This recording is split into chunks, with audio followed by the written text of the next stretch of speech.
माँ Pitambara chemistry YouTube channel में आपका हार्दिक स्वागत है। मैं आपको उप सह संयोजक यौगिकों के बारे में चैप्टर में बता रहा था। ये चैप्टर कौन सा था? चैप्टर चल रहा था 9, चैप्टर 9 उप सह संयोजक रसायन कोऑर्डिनेशन केमिस्ट्री चल रहा था चैप्टर। और कोऑर्डिनेशन केमिस्ट्री में मैंने आपको संकुल यौगिकों का नामकरण पढ़ा दिया था। अब मैं आपको बताऊंगा कि संकुल यौगिकों में या उप सह संयोजक यौगिकों में समावेता क्या होती है। उप सह संयोजक यौगिकों में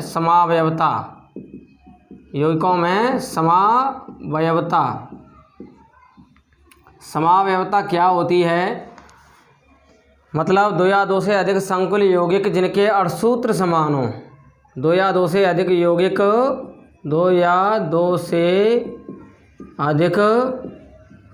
संकुल यौगिक जिनके अणुसूत्र क्या होते हैं? समान, परंतु संरचना व त्रिविमीय व्यवस्था क्या होती है? भिन्न होती है। उन्हें उप सह संयोजन समावयवी कहते हैं तथा इस प्रघटना को उप सह संयोजन समावयवता कहते हैं। दो या दो से अधिक संकुल यौगिक जिनके अणुसूत्र हों समान, परंतु धातु से जुड़े हुए लिगेंडों की संरचना व त्रिविमीय व्यवस्था भिन्न हो। दो या दो से अधिक संकुल यौगिक या उप सह संयोजक यौगिक जिनके अणुसूत्र समान हो। दो या दो से अधिक संकुल यौगिक जिनके अणुसूत्र समान हो, परंतु धातु से जुड़े हुए लिगेंडों की संरचना व त्रिविमीय व्यवस्था भिन्न हो। उन्हें उप सह संयोजन समावयवी अथवा संकुल समावयवी कहते हैं। इस प्रघटना को उप सह संयोजन समावयवता अथवा संकुल समावयवता कहते हैं। ठीक है। उप सह संयोजन यौगिकों में समावयवता दो प्रकार की होती है। ये समावयवता दो प्रकार की होती है। पहली है संरचनात्मक समावयवता। संरचनात्मक समावयवता के बाद दूसरी है त्रिविमीय समावयवता। ठीक है, ये ध्यान रखना, ये उप सह संयोजक यौगिकों में है। संरचनात्मक समावयवता की परिभाषा क्या होगी? दो या दो से अधिक संकुल यौगिक जिनके अणुसूत्र क्या हों? अणुसूत्र तो होंगे समान, परंतु संरचना क्या होगी? संरचना भिन्न होगी। दो या दो से अधिक संकुल यौगिक जिनके अणुसूत्र समान होंगे परंतु संरचना भिन्न होगी, उन्हें संरचनात्मक समावयवी कहते हैं तथा इस प्रघटना को संरचनात्मक समावयवता कहते हैं। अब बात करते हैं कि संरचनात्मक समावयवता कितने प्रकार की होती है। ये कई प्रकार की होती है। पहली है आयनन समावयवता।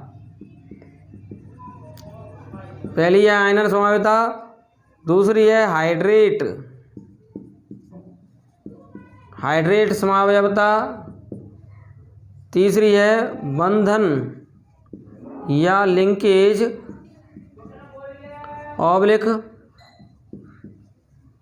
संधि समावयवता।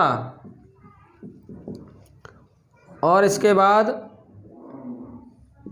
उप सह संयोजन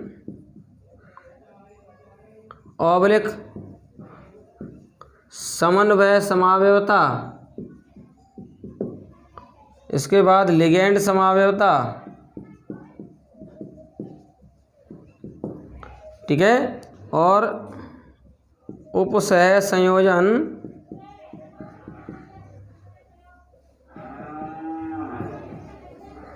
स्थिति समावयवता। ठीक है, ये सब टाइप होते हैं किसके? उप सह संयोजन यौगिकों में समावयवता के ये सभी टाइप होते हैं। ठीक है, एक बार इनको फिर देखिए। उप सह संयोजन यौगिकों में समावयवता देखेंगे तो ये कौन कौन सी होती हैं? दो प्रकार की होती हैं, संरचनात्मक समावयवता, दूसरी त्रिविमीय समावयवता। संरचनात्मक समावयवता फिर कई टाइप की होती है। संरचनात्मक समावयवता होती है अणुसूत्र समान होते हैं, संरचना सूत्र भिन्न होते हैं। ये संरचनात्मक समावयवता पहली समावयवता है। अणुसूत्र आयनन समावयवता। संरचना समावयवता का पहला टाइप आयनन समावयवता, दूसरी हाइड्रेट समावयवता, तीसरी बंधन या लिंकेज या संधि समावयवता, चौथी है उप सह संयोजन या समन्वय समावयवता, पाँचवीं है लिगेंड समावेता या उपसहसंयोजन स्थिति समावेता। ठीक है, तो संरचनात्मक समावेता की परिभाषा तो मैंने ये बताई कि इनके अर्थसूत्र समान होते हैं और संरचना सूत्र भिन्न भिन्न होती हैं या संरचना भिन्न भिन्न होती हैं। ठीक है, संरचनात्मक समावेता का पहला टाइप है आयनन समावेता, दूसरा हाइड्रेट समावेता, तीसरा बंधन या लिंकेज समावेता या संधि समावेता, चौथा उपसहसंयोजन समावेता, पाँचवां लिगेंड समावेता, छठवां उपसहसंयोजन स्थिति समावेता। इनका सभी का बारी बारी से स्टडी करेंगे। त्रिविम समावेता फिर दो प्रकार की होती है। पहली समावेता है ज्यामितीय समावेता, ज्यामितीय समावयवता। दूसरी समावेता है प्रकाशिक समावेता, प्रकाशिक समावेता। ज्यामितीय समावेता फिर दो प्रकार की होती है, समपक्ष और विपक्ष। समपक्ष ज्यामितीय समावेता और दूसरी है विपक्ष ज्यामितीय समावयवता। ठीक है, इन सभी समावेताओं का हम डिटेल एक बारी बारी से स्टडी करेंगे। तो सबसे पहले पहली जो समावेता है वो कौन सी है उस पर हम चर्चा करते हैं, वो है संरचनात्मक समावेता। और संरचनात्मक समावेता में दो या दो से अधिक यौगिक होंगे जिनके अर्थसूत्र क्या होंगे, समान होंगे।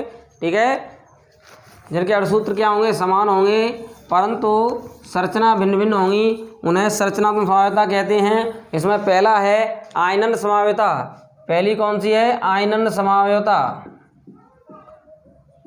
आयनन समावयवता। इसको कहते हैं आयनाइजेशन आइसोमेरिज्म। आयनन समावयवता को आयनाइजेशन आइसोमेरिज्म कहते हैं। दो या दो से अधिक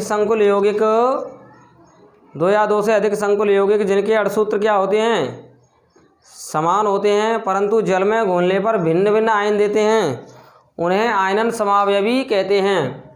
इसकी क्या डेफिनेशन है, दो या दो से अधिक संकुल यौगिक की जगह हम उपसहसंयोजक यौगिक भी लिख सकते हैं, जिनके अर्थसूत्र क्या होते हैं, समान होते हैं, अर्थसूत्र समान होते हैं, परंतु जल में घुलने पर भिन्न भिन्न आयन देते हैं। ठीक है, उनको क्या कहते हैं, आयनन समावयवी कहते हैं, और इस प्रघटना को आयनन समावयवता कहते हैं। ठीक है, दो या दो से अधिक संकुल यौगिक जिनके अर्थसूत्र समान हो परंतु जल में घुलने पर भिन्न भिन्न आयन देते हैं, उन्हें आयनन समावयवी कहते हैं। क्या कहते हैं, आयनन समावयवी। ऐसे संकुल यौगिकों को आयनन समावयवी कहते हैं और इस प्रघटना को आयनन समावयवता कहते हैं। इसका एग्जाम्पल देख लेते हैं। कोबाल्ट से जुड़ा हुआ है NH3 के 5 अणु और सल्फेट और ब्रोमीन, ये एक संकुल यौगिक का अर्थसूत्र है। मतलब दो संकुल यौगिक इससे बन जाएंगे। पहला संकुल यौगिक कौन सा बन जाएगा, इस अर्थसूत्र से CO से कोबाल्ट से NH3 के 5 अणु जुड़े हैं और SO4 बड़ा कोष्टक के बाद ब्रोमीन जोड़ दें। ठीक है, एक संकुल यौगिक ये बन जाएगा। ठीक है, ये जल में घोलने पर, जल में इसको घोल दिया जाए तो ये कौन सा आयन देता है, देखिए CONH3 का होल 5, SO4, ब्रोमीन पर नेगेटिव चार्ज होगा एक्वस, और इस पर भी देखेंगे तो इस पर पॉजिटिव चार्ज होगा। तो ये देख रहे हैं कि ये जल में घोलने पर ब्रोमाइड आयन दे रहा है। कौन सा आयन दे रहा है, ब्रोमाइड आयन। अगर इस संकुल यौगिक में हम सिल्वर नाइट्रेट का AgNO3 का क्या मिला दें, घोल मिला दें, तो AgBr का पीला अवक्षेप बनाएगा। AgBr का क्या बनाएगा, पीला अवक्षेप। ये क्यों बना रहा है पीला अवक्षेप, क्योंकि ये संकुल यौगिक है अपने जलीय विलयन में ब्रोमाइड ऋणायन देता है, और ब्रोमाइड ऋणायन देने के कारण वो ब्रोमाइड ऋणायन सिल्वर नाइट्रेट से क्रिया कर जाता है। सिल्वर नाइट्रेट श्वेत रंग का होता है, लेकिन सिल्वर नाइट्रेट में Ag से Br क्रिया कर जाएगा तो AgBr का पीला अवक्षेप बनाएगा। ठीक है, तो इससे ये प्रैक्टिकली समझ में आएगा कि ये ब्रोमाइड ऋणायन देता है। दूसरा इसका संकुल यौगिक क्या है, दूसरा ये है CONH3 का होल 5, Br को अंदर ले लेंगे हम, वो SO4 बाहर। जब इसको जल में घोलेंगे तो जल में घोलने पर ये जल में घोलने पर क्या देगा, सल्फेट एनायन देगा एक्वस, और क्या देगा एक्वस, ये देगा संकुल धनायन। तो ये अपने जलीय विलयन में सल्फेट एनायन दे रहा है, क्या दे रहा है, सल्फेट एनायन। इसके कारण इससे जब ये बेरियम क्लोराइड के साथ अभिक्रिया करता है तो बेरियम सल्फेट का श्वेत अवक्षेप बनाता है। बेरियम सल्फेट का क्या बनाता है, श्वेत अवक्षेप। तो आप देख रहे हैं कि इस संकुल यौगिक से दो प्रकार के आयनन समावयवी बने। कितने प्रकार के आयनन समावयवी बने, दो प्रकार के आयनन समावयवी बने भैया। CONH3 का होल 5SO4 Br, ये इस संकुल यौगिक से पहला तो क्या बना, CONH3 का होल 5SO4 बड़ा कोष्टक के बाद ब्रोमीन बाहर निकाल दिया, ब्रोमाइड एनायन। जब जल में घोलेंगे तो ये ब्रोमाइड एनायन देगा और CONH3SO4 बड़ा कोष्टक के ऊपर एक प्लस आ जाएगा। इसके ऊपर एक प्लस क्यों आ रहा है, क्योंकि बदले में ब्रोमाइड एनायन पर एक ऋणावेश बन रहा है, तो इसमें संकुल धनायन के ऊपर एक प्लस आ जाएगा। ठीक है, ये वाला संकुल यौगिक है, सिल्वर नाइट्रेट के साथ अभिक्रिया करने पर ब्रोमाइड ऋणायन देने से AgNO3 से अभिक्रिया करके AgBr का पीला अवक्षेप देता है। तो इसका मतलब है कि ये प्रायोगिक रूप से ये संकुल यौगिक अपने जलीय विलयन में ब्रोमाइड ऋणायन देता है। ब्रोमाइड ऋणायन देने के कारण ये पीले रंग का अवक्षेप बनाता है सिल्वर नाइट्रेट के साथ। ऐसे नीचे वाला सेकंड वाला संकुल यौगिक जो बनेगा संकुल समावयवी आयनन समावयवी, CONH3 का होल 5 Br बड़ा कोष्टक के बाद SO4 जल में घुलने पर सल्फेट एनायन देगा। तो आप देख रहे हैं कि ये दोनों इस संकुल यौगिक के अणुसूत्र से दो आयनन समावयवी बने। कितने आयनन समावयवी बने, दो आयनन समावयवी बने, और दोनों आयनन समावयवी जल में भिन्न भिन्न आयन दे रहे हैं। ये ब्रोमाइड आयन दे रहा है और ये सल्फेट आयन दे रहा है। तो जो जल में भिन्न भिन्न आयन देंगे, ऐसे संकुल यौगिक जिनके अणुसूत्र समान हो परंतु जल में घुलने पर भिन्न भिन्न आयन देते हैं, उन्हें आयनन समावयवी कहते हैं और इस प्रक्रिया को आयनन समावयवता कहते हैं। ठीक है, तो आपको ये एग्जाम्पल समझ में आया होगा, और भी मैं आयनन समावयवी के एग्जाम्पल आपको बता रहा हूँ। देखिए, एक बार ध्यान रखना, इसमें एक क्वेश्चन पूछा जाता है कि CONH3 का होल 5SO4 Br का कौन सा आयनन समावयवी सिल्वर नाइट्रेट के साथ पीला रंग का अवक्षेप देता है, तब तो इसमें ए रहेगा। कौन सा, ये वाला CONH3 का होल 5SO4 बड़ा कोष्टक के बाद बाहर ब्रोमीन, ये सिल्वर नाइट्रेट के साथ क्या देता है, AgBr का पीला अवक्षेप। और ऐसे पूछा सकता है कि इस संकुल यौगिक के सूत्र से कौन सा संकुल या समन्वय, वो संकुल समावयवी, उपसंयुग समावयवी, मतलब संकुल समावयवी या आयनन समावयवी जो बेरियम क्लोराइड के साथ बेरियम सल्फेट का श्वेत अवक्षेप बनाता है। मतलब इस सूत्र से कौन सा आयनन समावयवी बेरियम क्लोराइड के साथ बेरियम सल्फेट का श्वेत अवक्षेप बनाता है, तो वो होगा CONH3 का होल 5 BrSO4, क्योंकि इसमें सल्फेट बाहर बनना है तो बेरियम क्लोराइड से अभिक्रिया करके सल्फेट एनायन से रिएक्शन करके बेरियम सल्फेट का श्वेत अवक्षेप बनाएगा। तो ये इस सूत्र से दो संकुल समावयवी यानी दो संकुल बने जिनको आयनन समावयवी कहेंगे, क्योंकि ये जल में घुलने पर भिन्न भिन्न आयन दे रहे हैं। ये ब्रोमाइड आयन दे रहा है, ये सल्फेट आयन, तो ये आयनन समावयवी होंगे। इसके अलावा आयनन समावयवी के और भी एग्जाम्पल बन सकते हैं, उनके आप आयनन समावयवी बनाएंगे स्वयं। देखिए, सेकंड एग्जाम्पल ये होगा CONH3 का होल 5 NO3SO4, इसके दो आयनन समावयवी बन जाएंगे। पहला तो ये बन जाएगा CONH3 का होल 5 NO3 बड़ा कोष्टक के बाहर SO4। सेकंड ये बन जाएगा CONH3 का होल 5 SO4 अंदर बाहर NO3। ठीक है, आगे बात समझ में। तो इसके दो आयनन समावयवी बन गए। और भी एग्जाम्पल इसके ले सकते हैं हम, COEN का होल 2 Cl2, COEN का होल 2 Cl2 और बाहर हो जाएगा NO2। क्या हो जाएगा, NO2। कहने का मतलब है NO2 का होल 2। तो अब देखो, इस सूत्र से दो आयनन समावयवी बन सकते हैं। पहला क्या बन सकता है, COEN का होल 2 Cl2 और बाहर हो जाएगा NO2 का होल 2।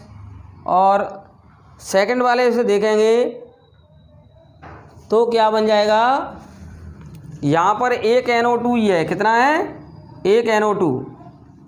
तो यहाँ पर एक NO2 हो जाएगा और सेकंड वाला कौन सा बन जाएगा, COEN का होल ट्वाइस Cl2 तो Cl रहेगा एक और एक NO इसमें अंदर आ जाएगा NO2 और बाहर पहुँच जाएगा एक Cl।